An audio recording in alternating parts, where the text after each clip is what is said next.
अस्सलाम वालेकुम नाज़रीन, मैं हूं इब्राहिम कुंबर। आप देख रहे हैं मेरा यूट्यूब चैनल IKN। नाज़रीन, अदलिया अदालत उज़्मा और अदालत आलिया यानी सुप्रीम कोर्ट और सिंध हाई कोर्ट के बीच जो तज़ाद चल रहा था वो मज़ीद गहरा हो गया। और पाकिस्तान जुडिशल कमीशन जिसने पहले मरहले में सिंध के 4 सीनियर जजेस को बाईपास किया, नज़रअंदाज किया, यानी उनकी सीनियरिटी को नज़रअंदाज करते हुए चीफ जस्टिस साहब ने अपनी ख्वाहिश के मुताबिक 5वें नंबर पे सीनियरिटी रखने वाले यानी 4 जजों से जूनियर जज जस्टिस मोहम्मद अली मज़हर को सुप्रीम कोर्ट में उनकी तकर्री कर दी। और दूसरे मरहले में फिर ये हुआ कि सिंध हाई कोर्ट के सीनियर तरीन जज और chief justice justice Ahmed Ali Shaikh को एडहॉक जज मुकर्रर करने की समरी उनका नाम इनिशिएट कर दिया, जिस पे जस्टिस अहमद अली शेख ने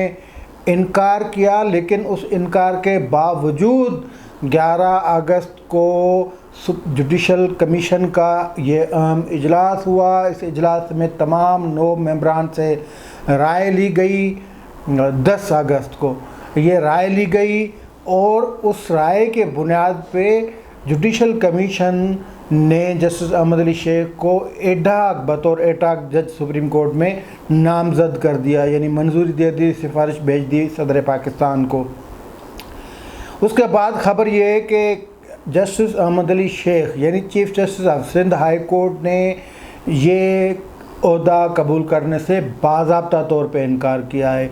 ये दूसरी मरतबा है कि जस्टिस अहमद अली शेख ने इनकार किया है। पहले तो जुडिशल कमीशन के इस इजलास से पहले उन्होंने कमीशन को लेटर लिखा। उस लेटर में ये कहा, उन्होंने ये लिखा कि वो बतौर एडहॉक जज सुप्रीम कोर्ट में मुकर्रर नहीं होना चाहते। जी, अगर supreme judicial commission Pakistan supreme judicial commission अगर चाहे तो उनको मुस्तकिल जज के तौर पे उनका तकर्रुर कर सकती है, लेकिन जुडिशल कमीशन ने उन्हें इस के अहल ही नहीं समझा, इस काबिल ही नहीं समझा कि उन्हें मुस्तकिल जज मुकर्रर किया जाए।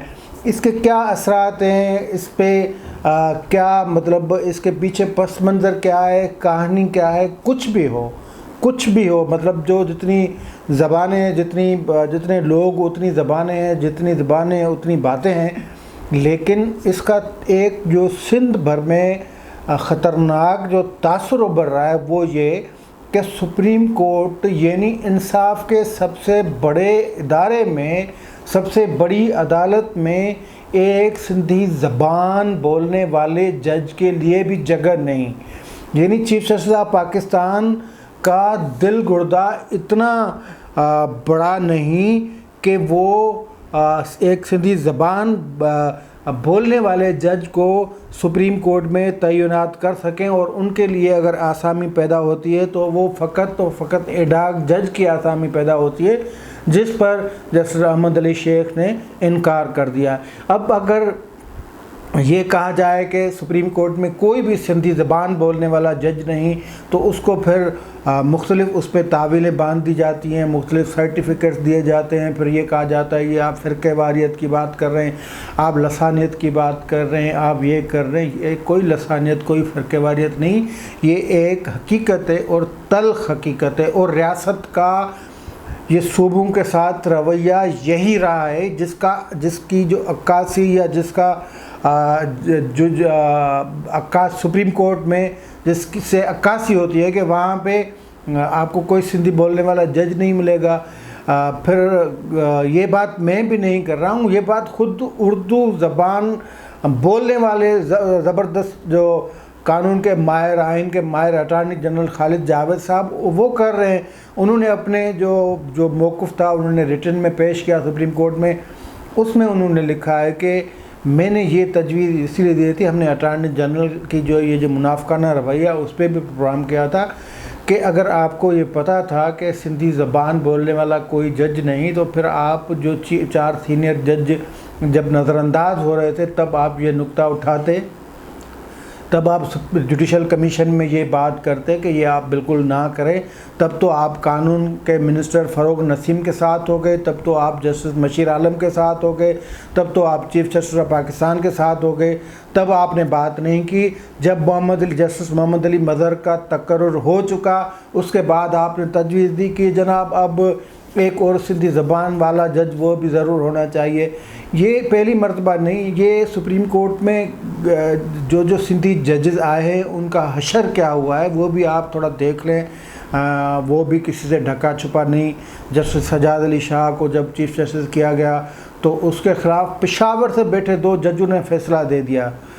भाई जब जस्टिस सजाद अली शाह जज बने तो कॉन्स्टिट्यूशन की जो रिक्वायरमेंट थी वो कुछ और थी, जो नाम इनिशिएट होने का जो तरीक़ेकार था वो कुछ और था। मोहतरमा बेनज़ीर भुट्टो ने बिल्कुल उनको जज किया, लेकिन फिर उनका हशर क्या हुआ। उसके बाद सीनियरिटी में जस्टिस अब्दुल हमीद ड्रोगर में, हालांकि जस्टिस अब्दुल हमीद ड्रोगर जिस तरह चीफ जस्टिस बने, मैं उसकी कभी भी हिमायत मैंने नहीं की। मैंने हर आर्टिकल में, मैंने हर अपनी बात में उन्हें PCO जज लिखा है, और वो उन्होंने PCO पे हलफ उठाया मुशर्रफ के दौर में। नवंबर 2007 में जो इमरजेंसी लगी, तो फिर उनका अशर भी कोई अच्छा नहीं हुआ। लेकिन बहरहाल मादी का किस्सा है। और उसके बाद फिर इनसे यही होता है, जब एक नेब चेयरमैन सिंधी को बनाया गया दीदार अली शाह को, तो सुप्रीम कोर्ट ने उसे चौधरी निसार अली ख्वाहिश पे उठा के बाहर फेंक दिया। और अब जब जस्टिस अहमद अली शेख की बारी आई तो ये एक तो सीनियरिटी का उसूल तय भी है, और फिर सुप्रीम कोर्ट का खुद का फैसला है एजाज ट्रस्ट में। और जब हाई कोर्ट्स में सबसे सीनियर तरीन जज अहमद अली शेख की जब बारी आती है, तो फिर आप नीचे 5वें नंबर वाले जज को उठा के ऊपर ला के बिठा देते हैं, और उसके बाद आप ऑप्शन देते हैं कि आप अब आ जाएँ एडॉक जज। तो ये सारी प्रैक्टिस हुई जुडिशल कमीशन के इस इजलास में, और 9 रुकनी ये इजलास जो मेम्बरान 9 मेम्बरान पर मुश्तमिल इस इजलास में ये सारी कहानी हुई। फिर इस पे वोटिंग हुई, तो 4 जिनमें 2 जज साहिबान भी थे, जस्टिस मकबूल बाकर और जस्टिस कादी फ़ायज़ ईसा, उन्होंने मुखालफत की, एडॉक कदम की। सुप्रीम कोर्ट बार एसोसिएशन और पाकिस्तान बार काउंसिल के नुमाइंदों ने मुखालफत की, एडॉक कदम की। लेकिन जो 3 मोअज़्ज़िज़ जज और चौथा जो लॉ मिनिस्टर, उन्होंने ये कहा कि जी बिल्कुल एडॉक पे रखना चाहिए इनको। और अटॉर्नी जनरल का फिर वो हिपोक्रेटिक मौक़िफ़ था कि जी अगर वो राज़ी होते हैं तो उसको रखा जाए, अगर वो राज़ी नहीं होते तो नहीं रखा जाए। मतलब ये एक लीगल खैर पोजीशन थी। लेकिन अब की ये ख़बर है कि जस्टिस अहमद अली शेख ने दोबारा चीफ जस्टिस ऑफ पाकिस्तान को लेटर लिखा है, और उस लेटर में उन्होंने लिखा है कि जी जनाब आपकी बड़ी मेहरबानी कि आपने मेरे नाम पे गौर किया, और एडॉक जज के तौर पे आपने मुझे नामिनेट किया, और supreme judicial commission Pakistan judicial commission ने उस पर गौर के बाद सिफारिश भी की है। लेकिन आपने ये भी कहा है कि अगर मैं राज़ी हूँ, यानी मेरी राय उसमें ज़रूरी है, तो मेरी राय ना किए, यानी मैं इनकार करता हूँ। मैं आपके इस फैसले की तारीफ़ करता हूँ, आपका शुक्रिया अदा करता हूँ, लेकिन मैं ये ओहदा कबूल करने से माज़रत करता हूँ। तो अब ये कि अब जो आइनी पोजीशन है वो भी अटॉर्नी जनरल ने पहले ही बता दी है कि आइनी पोजीशन ये है कि जब मुकर्रर होने वाला जो जज है या चीफ जस्टिस खुद जो हैं, जिनको सुप्रीम कोर्ट में एडॉक के बुनियादों पे लाया जा रहा था, तो उन्होंने इनकार कर दिया है, तो उसके बाद बात नहीं बनती। आइनी पोजीशन फिर ये है कि उसका कोई असर नहीं निकलता, क्योंकि अगर मुस्तकिल तौर पे उनको जज बनाया जाता और फिर वो इनकार करते तो उस सूरत में वो उनको रिटायर्ड आइन कहता है कि वो रिटायर्ड हो जाते हैं, ओहदे से बर्खास्त हो जाते हैं। लेकिन एडॉक के बुनियाद पे उनका कंसेंट लेना ज़रूरी है। उन्होंने अपनी कंसेंट में इनकार कर दिया है, यानी जस्टिस अहमद अली शेख खड़े हो गए हैं, और फ़कत वो खड़े नहीं हुए, Sindh high court bar association उनके साथ है, सुप्रीम कोर्ट बार एसोसिएशन उनके साथ है, लाहौर बार जो है वो उनके साथ है, सिंध बार काउंसिल उनके साथ है, पाकिस्तान बार काउंसिल उनके साथ खड़ी है। अब अगर ये पोजीशन अगर आप देखें तो फिर ये आपको ज़रूर देखना होगा कि ये इतना बम बखेड़ा, इतना ये सारा तज़ाद, इतना सारा ये जो माहौल अदलिया का ख़राब हुआ है वो किसने किया है। फिर आपको वो निशानात जो है, कदमों के निशानात वो उठाने पड़ेंगे। और मैं जहाँ तक देख रहा हूँ कि ये सारे जो निशानात हैं वो फ़रोग नसीम यानी लॉ मिनिस्ट्री की तरफ जाते हैं। हो सकता है कि चीफ़ जस्टिस के फिर इस तरह कान भरे हों, क्योंकि जो नॉमिनेशन होती है वो तो चीफ़ जस्टिस ही करते हैं, लेकिन उनको सपोर्ट जो होती है वो फ़रोग नसीम साहब ने हो सकता है अपने तरीके से ये समझा हो कि जस्टिस अहमद अली शेख इसके अहल नहीं कि उनको जस्टिस मोहम्मद अली मज़हर के बाद भी जूनियर जज के तौर पे मुकर्रर किया जाए, तो इसको एडाक बुनियादों पे मुकर्रर करने में आफियत उन्होंने समझी, इसलिए उसके हक़ में वोट दिया। बहरहाल ये डेडलॉक पैदा हुआ है। अब आगे देखना है कि क्या होता है, क्योंकि ये जो जुडिशल कमीशन की सिफारिशात थी वो सदर पाकिस्तान के पास चली गई हैं।